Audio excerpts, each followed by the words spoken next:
Alors bonjour, bienvenue sur cette vidéo philo foot. Comme vous avez vu, aujourd'hui je suis habillé en noir. Le Paris Saint-Germain vient de gagner la Ligue des Champions. Non, je plaisante, je me suis habillé en noir parce que c'est le premier polo qui m'est venu sous la main. Il faut pas non plus exagérer. Voilà, non, c'est le premier polo voilà, qui est sorti de mon armoire. Non, j'en discutais avec des amis du match d'hier. Je me suis dit, je vais faire un débrief philo-foot à froid, comme ça on prend voilà, le temps de réfléchir un peu. D'ailleurs, tiens, pour ceux qui vont passer le bac philo le 11 juin, la philosophie, voilà, c'est essayer d'apprendre à penser par soi-même, bien sûr, dans le monde au sein duquel nous évoluons, mais vous serez noté sur ça le jour du bac philo. C'est pas apprendre par cœur tout un tas de connaissances et les recracher comme ça, tels qu'on les a justement ingurgités passivement.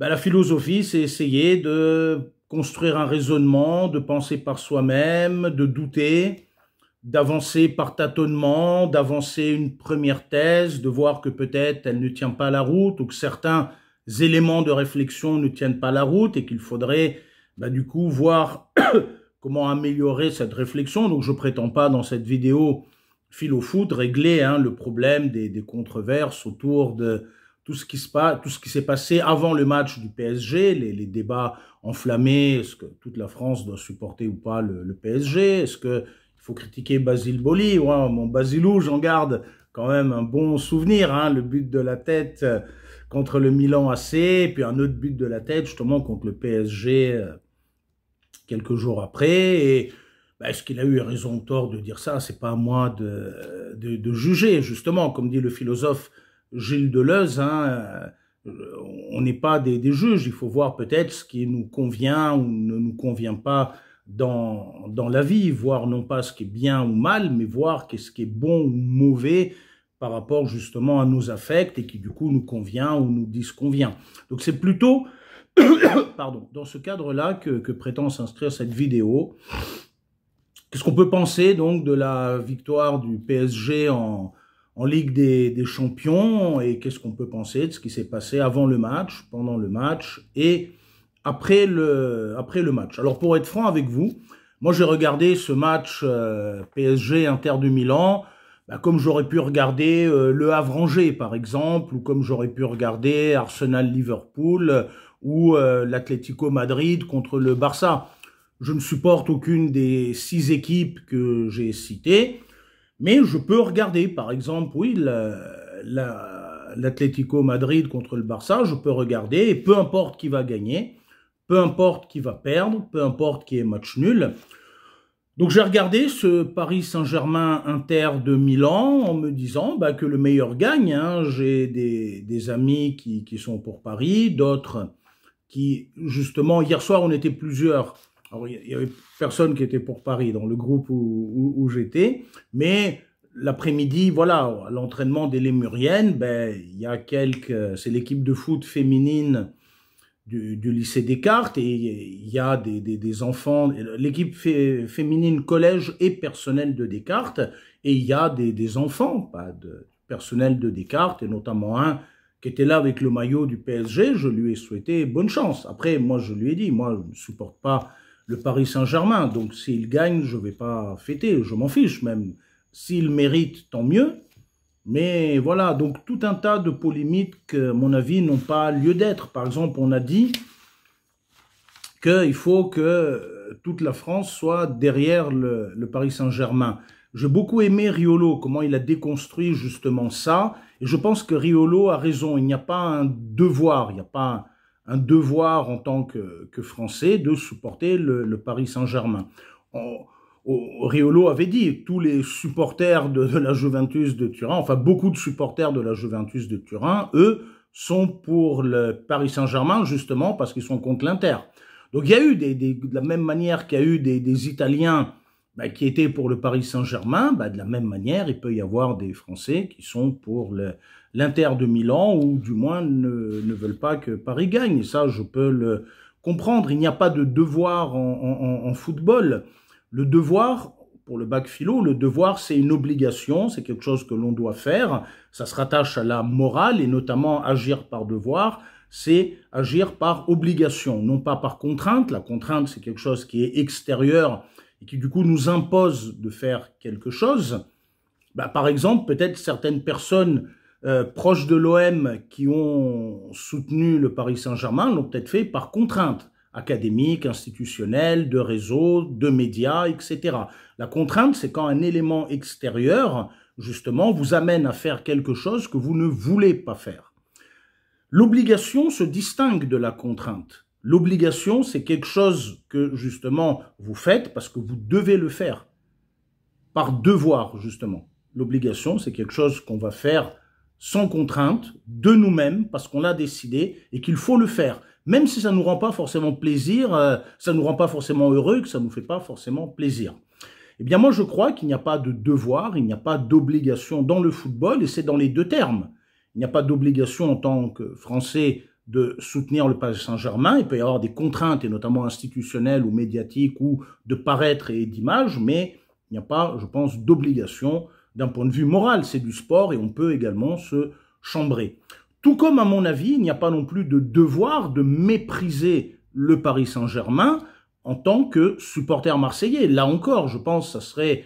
Moi, je ne m'inscris pas du tout dans ces logiques. Voilà, tu supportes l'OM, donc tu dois être anti-Paris Saint-Germain, tu dois souhaiter qu'ils perdent, tu dois insulter les joueurs, tu dois prier pour que l'Inter de Milan les gagne. Non, il n'y a pas non plus de devoir dans l'autre sens.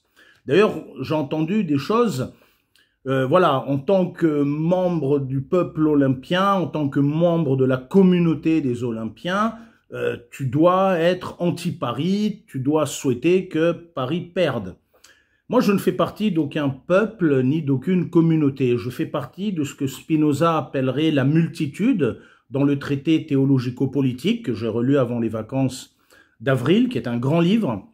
Et dans ce livre, Spinoza insiste, il parle de la multitude, il préfère la multitude au peuple, et justement ce qui caractérise la multitude et la différencie du peuple, c'est que le peuple suppose une certaine homogénéité, et donc une certaine contrainte. Alors que la multitude, justement, dit Spinoza, elle suppose la liberté de penser. La liberté de penser comme l'on veut, justement, la multitude, c'est la pluralité des modes de vie et de pensée. Et moi, en tant que supporter olympien, je m'inscris dans ça. En tant que supporter olympien qui coach des adolescents, je n'ai pas exprimé un quelconque message de haine ou de mépris, ou même une violence symbolique de la moquerie sur des enfants ou des adolescents, ou même des adultes. Je peux croiser certains collègues enseignants. J'en ai croisé un cette semaine à qui j'ai dit bonjour. Je lui ai souhaité bonne chance pour son équipe. De même, mon ami Mehdi El Kaïchouri, le coach de l'équipe féminine du FUS de Rabat, à qui j'ai envoyé un texto hier pour le féliciter, lui et son père, pour la victoire de son équipe. Alors après, entendons-nous bien, moi, ce n'est pas mon équipe. Et là encore, hier, je n'ai pas fêté ça. J'étais au resto avec des amis, et notamment un ami, justement, dont je respecte la position, je ne dirai pas son nom, et qui, lui, est supporter de l'OM, mais il me disait, bah oui, c'est quand même un deuxième club français qui gagne la Coupe d'Europe, et il était pour Paris, il était très content, et il a de très bonnes raisons d'être pour Paris et de soutenir. D'ailleurs, moi, je n'étais pas contre Paris, j'avais dit que le meilleur gagne. Si Paris mérite de gagner, eh bien, qu'il gagne, et tant mieux pour eux, et hier, ils méritaient de gagner. Ils méritaient de gagner, ils ont mis 5 buts, ils ont pressé bien haut, ils ont bien joué sur les côtés, sur les deux côtés. Le premier but de Hakimi, c'est une énorme erreur de marquage de la défense italienne. Le deuxième but de Doué, il part bien sur le côté. Le gardien n'a pas de chance, ça rebondit sur son défenseur et ça le prend en contre-pied et ça rentre. Mais Paris mérite, et surtout Paris a empêché l'Inter de Milan de jouer. Ils essayent à la fin, l'Inter à la fin de la première mi-temps, de revenir à 2-1. Si la tête, à un moment, d'un des attaquants était rentrée au lieu de passer juste à côté du poteau, là, sur le corner, il y aurait eu 2-1 à la mi-temps, ça aurait peut-être été un autre match. Mais après, quand Paris met le troisième but, ça y est, c'est terminé, il n'y a plus de match. Et il termine 5-0 en ayant été très solidaire, très soudé, très efficace, très offensif, et ils méritent leur victoire, il n'y a rien à dire. Mais ils ont fait aussi un très beau parcours. Moi, je m'étais enthousiasmé quand ils avaient battu Liverpool au match retour. J'en parle dans le roman sur lequel je suis en train de travailler. Mais je parle aussi de l'OM quand même, qui s'est qualifié en Ligue des Champions. D'ailleurs, dans mon roman, à un moment, il y a la journée là où ils battent le Havre et ils sont sûrs d'aller en Ligue des Champions. Là, à un moment, je l'ai mis ça dans mon roman. Donc voilà, Paris a gagné, ça m'a pas gâché la soirée. J'ai passé une très bonne soirée avec des amis au restaurant. On a regardé le match, on a rigolé. Il y en avait un qui était pour Paris, un autre qui était pour l'OM et qui disait c'est quand même important qu'un club français gagne. Et nous deux autres, on était indifférents que le meilleur gagne. Moi, je suis pour l'OM. Et c'est vrai qu'après, comment fonctionne justement mes émotions, ma spontanéité. Moi, je dis non, je n'ai pas applaudi ni au but, je n'ai pas applaudi quand ils ont levé la coupe, mais j'ai quand même souri, puis j'ai pensé à mes amis qui sont pour le PSG, qui étaient très contents. D'ailleurs, j'en profite, le meilleur ami de mon fils, il est pour Paris Saint-Germain, et je lui passe un grand bonjour amical, je le félicite pour son équipe. Je ne vais pas le chambrer, je ne vais pas être déçu, je ne vais pas être triste, je ne vais pas bouillonner. Non, je suis content pour lui. Je suis content pour lui, comme j'ai été content pour Mehdi El Kaïchouri et pour son père.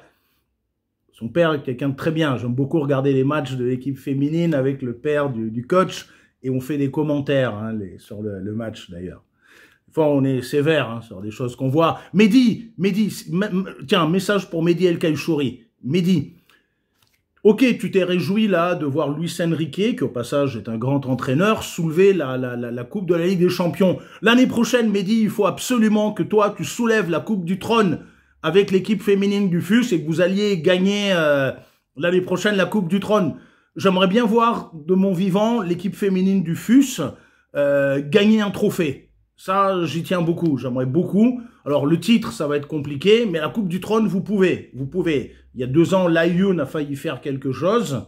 Donc, Wydad, c'était plus difficile cette année, contre les phares. Mais l'année dernière, l'Aïoun avait failli faire quelque chose en finale de Coupe du Trône. J'aimerais beaucoup que l'année prochaine, l'équipe féminine du FUS fasse quelque chose en Coupe du Trône et voir Mehdi El Kaïchouri soulever la Coupe du Trône. Et accessoirement, c'est une fête après, que vous m'invitiez, que je puisse moi aussi faire un selfie avec toi et la Coupe du Trône. Voilà, message passé à l'entraîneur de l'équipe féminine du FUS, message amical, bien évidemment. Et je voulais aussi féliciter, je sais que certains de mes élèves et de mes joueuses ou de mes joueurs supportent Paris, donc les féliciter. Et je voulais justement aussi féliciter Samy, un de mes élèves qui m'avait offert à Noël un maillot du PSG. Et voilà, cette vidéo, elle est pour toi. C'est une vidéo justement, pas de la haine, pas du mépris, pas de la violence. C'est une vidéo justement de l'amitié, de la fraternité, même entre des gens qui supportent des équipes rivales. Moi, je crois plutôt en ça. C'est plutôt ça ma conception du football et c'est ça que j'essaye de transmettre à nos joueuses et à nos joueurs qui viennent. Certains ont le maillot du Real, d'autres du Barça. Je pense que c'est ça le football et qu'à un moment, il y a un vivre avec qui est important. Donc voilà, Paris gagne, etc. Bon, moi, voilà, j'ai bien mangé. Au moins, j'ai très bien mangé. Une très bonne pizza. Ça a été très, très bon, hein.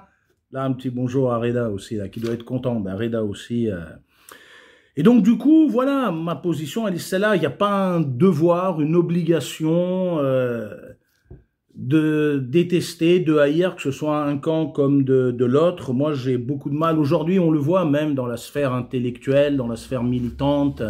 Aujourd'hui, une manière, par exemple, d'être féministe, je ne dis pas que toutes les manières d'être féministe sont comme ça, mais une manière parmi d'autres d'être féministe, c'est également d'être dans la misandrie, le mépris de l'homme. Une manière aujourd'hui d'être, parmi d'autres, une manière d'être antiraciste, c'est mépriser l'homme blanc. Une manière de rejeter, une manière de, parmi d'autres, elles ne sont pas toutes comme ça, mais une manière, par exemple, de lutter contre l'homophobie, c'est de mépriser, de haïr l'hétérosexuel. Une manière de lutter contre le racisme, c'est le mépris des Blancs, par exemple.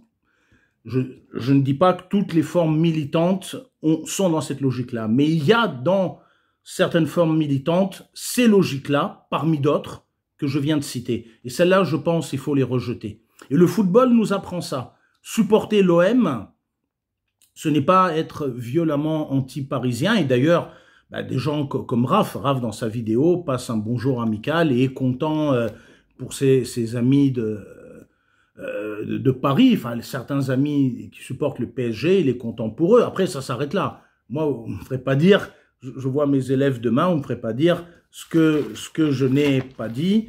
Enfin, ce que je n'ai pas dit, je ne suis pas du tout content que Paris Saint-Germain ait gagné. Mais je ne suis pas malheureux non plus, ça ne m'a pas non plus pourri la journée. Je me dis que voilà, ça serait bien maintenant que l'OM que l'OM gagne un titre l'année prochaine, la Coupe de France, je serais très heureux. J'espère, alors voilà, je vais terminer cette vidéo philo foot par ça.